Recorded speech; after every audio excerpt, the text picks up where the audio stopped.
Muy bien, entonces el día de hoy pues vamos a entrar ya a temas diferentes sobre ciencias naturales. Es decir, en las últimas clases hemos estado hablando de la prehistoria y todo eso, ¿verdad? Pero el día de hoy vamos a hablar de algo muy importante que nosotros conocemos como el Estado. Y vamos a comentar luego, hay algunas confusiones en cuanto a lo que es el Estado, lo que es un país, lo que es una nación, ¿verdad? Entonces vamos a entrar primeramente a ver qué es el Estado. Entonces, yo me voy a bloquear un momentito y vamos a compartir esto sobre el Estado y luego pues lo vamos a comentar. No vamos a ver el video completo porque nos interesa solamente el origen del Estado, ¿verdad? Entonces, vamos a ver el video, ¿verdad? Una pequeña película, ¿verdad? Sobre el origen del Estado. Entonces, por favor, siempre tengan a la mano lápiz, lapicero, ¿verdad? Para que puedan hacer algunos apuntes. O si no, pues ver el video luego porque casi la situación de la guía pues va un poco enfocado a esto, ¿verdad?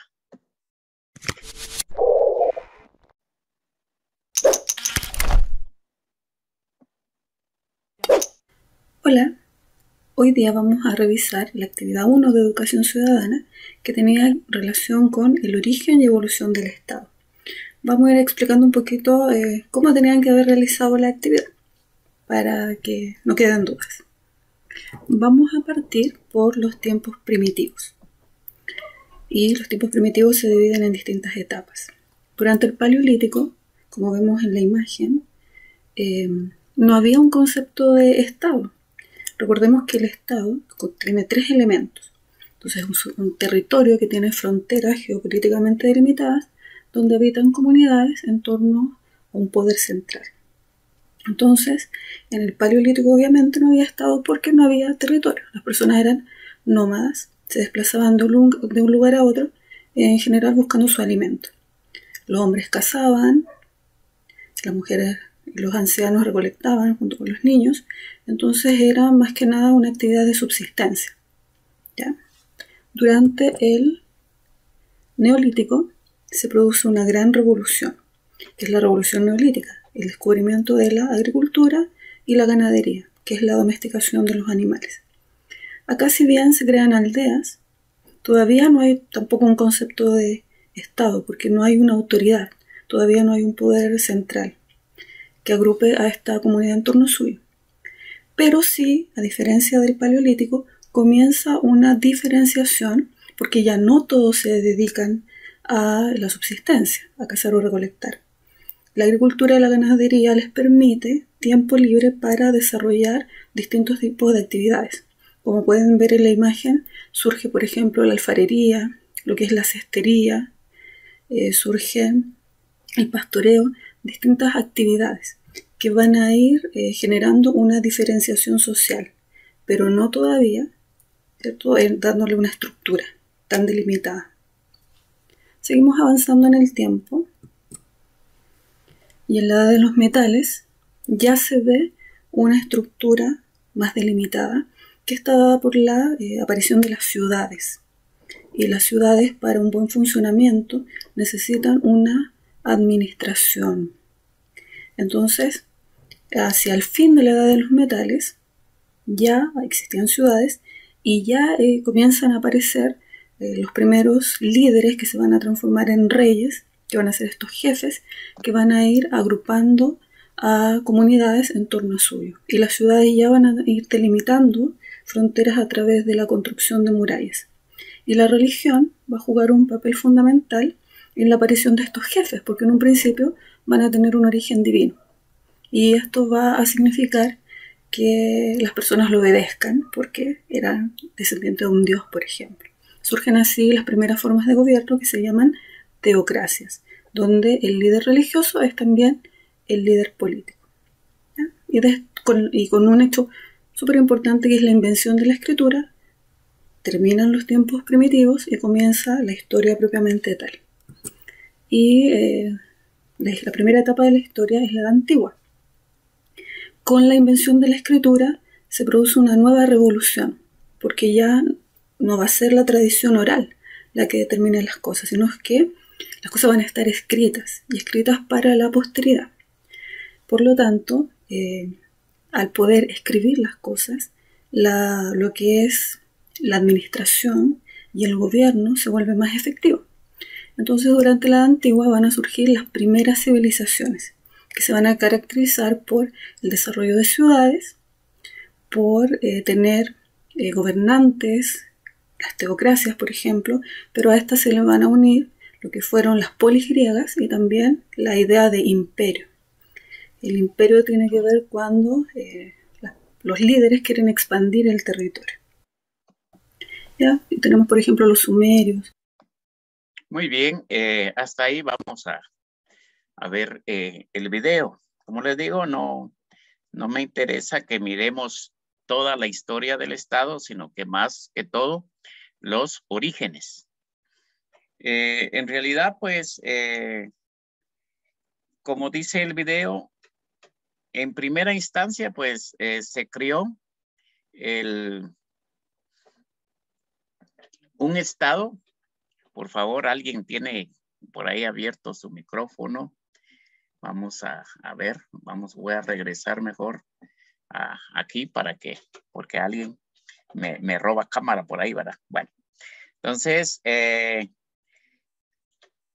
voy a tratar de, vamos a ver,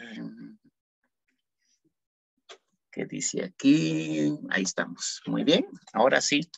Ya le quité yo el show a la otra compañera, ¿verdad? Ahora sí vamos a compartir aquí. Como dice el video, ¿verdad? En un principio el hombre es nómada, por lo tanto no tiene territorio, ¿verdad? Es decir, simplemente estaban vagando, terminaban de consumirse lo que había en un lugar, luego se iban a otro lugar, se consumía lo que estaba en ese lugar y así estaban viajando. Entonces, algo muy importante que ustedes deben tomar en cuenta, que dice claramente que no tenían territorio, ¿verdad? Pero luego, ya cuando se convirtió el hombre en sedentario, ya estuvo permanente en un lugar y empezaron ya con territorios. Y precisamente una de las bases del Estado es tener un territorio, ¿verdad? A eso le llamamos a veces país, ¿verdad? Al territorio. Por eso hay muchos países, muchos territorios. Pero el otro componente fundamental del Estado son los habitantes. ¿Ya? Si no hay habitantes, no hay Estado, ¿verdad? Entonces, esos son los dos componentes de que son fundamentales para la creación de un Estado. Ahora, ¿pueden haber territorios sin habitantes? Sí. ¿Pueden haber habitantes sin territorio? También, ¿verdad? Pero cuando hablamos de habitantes sin territorio, hablamos de nación, ¿verdad?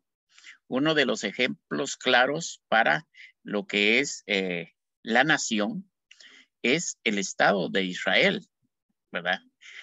Israel se convierte en Estado hasta 1948, después de la Segunda Guerra Mundial. Es decir, si ustedes miran la Biblia, Israel ha sido una nación, ¿verdad? Desde Abraham, ¿verdad? Es decir, han sido grupos de personas, pero durante toda la Biblia, tanto el Viejo Testamento como el Nuevo Testamento, Israel no tiene un territorio. Es decir, vaga en el desierto, ocupa diferentes lugares, ¿verdad?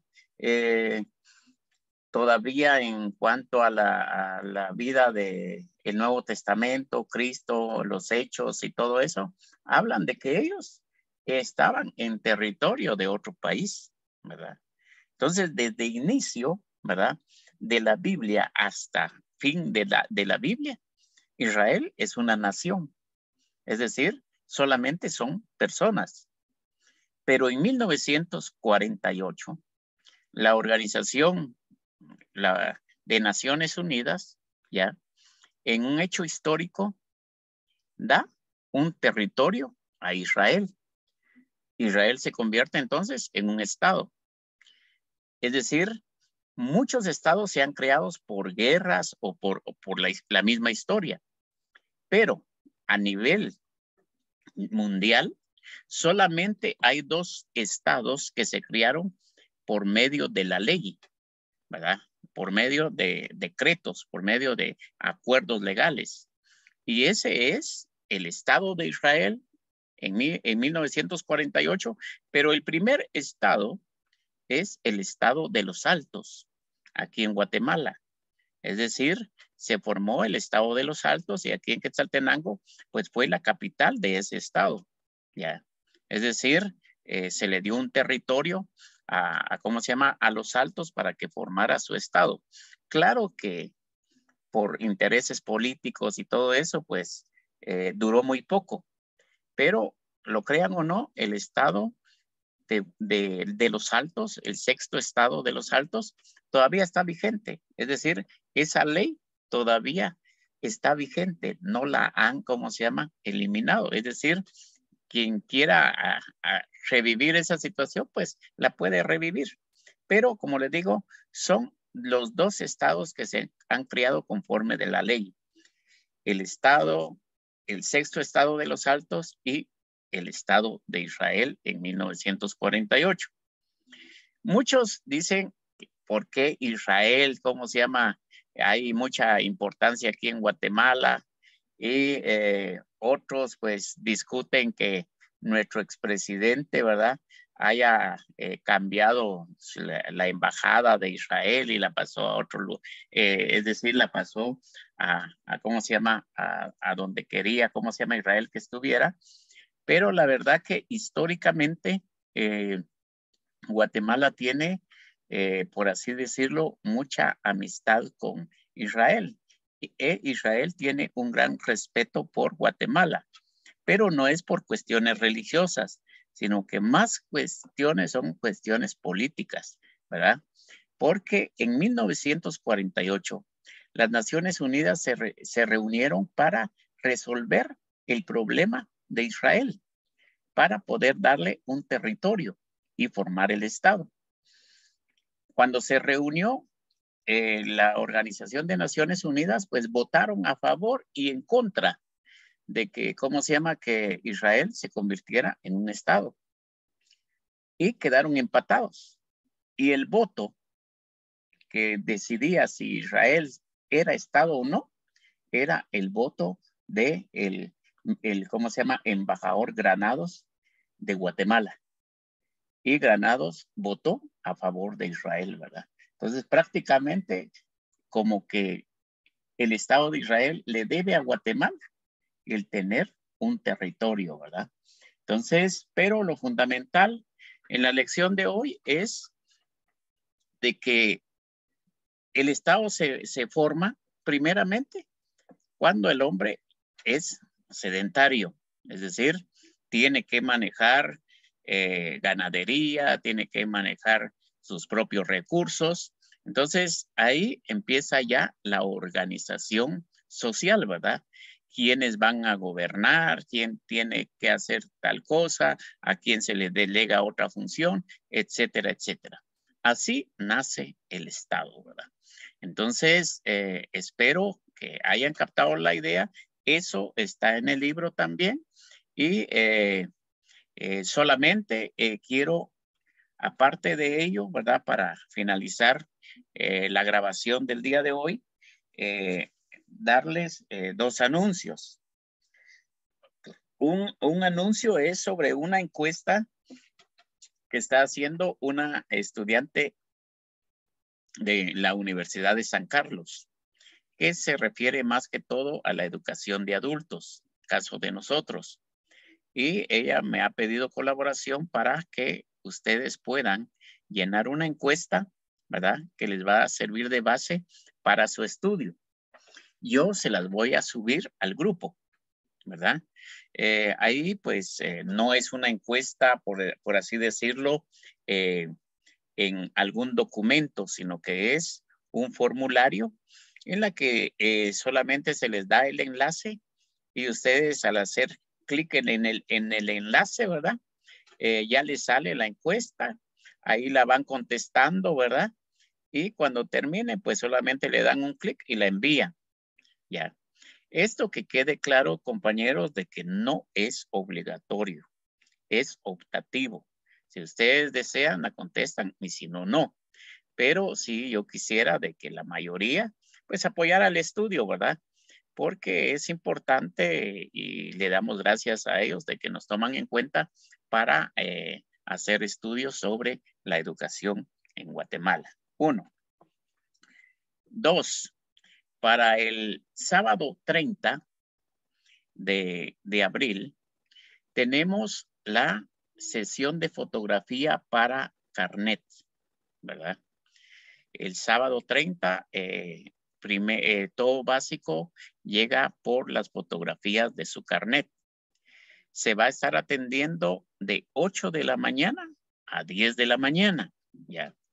Eso significa que no vamos a trabajar por secciones, que quede claro, ¿verdad? Sino que todos están juntos. Eso significa de que si usted quiere salir rápido, ¿verdad? Porque tiene un compromiso, pues llegue a las 8 de la mañana o llegue un poco antes, ¿verdad?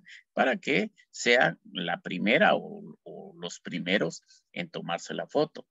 Ahora, si le cuesta llegar, pues va a llegar tipo 10 de la mañana y va a ser su turno. Entonces, no vamos a trabajar por secciones, sino que va a ser conforme vayan llegando, pero de 8 a 10, ¿verdad?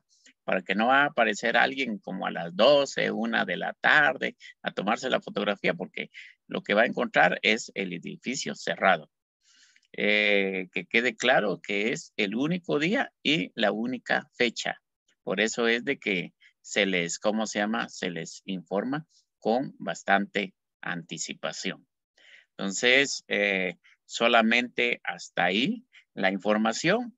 Yo voy a cerrar la grabación y luego pues seguimos platicando y si hay alguna pregunta, pues le vamos a dar opción para eso. Muy bien.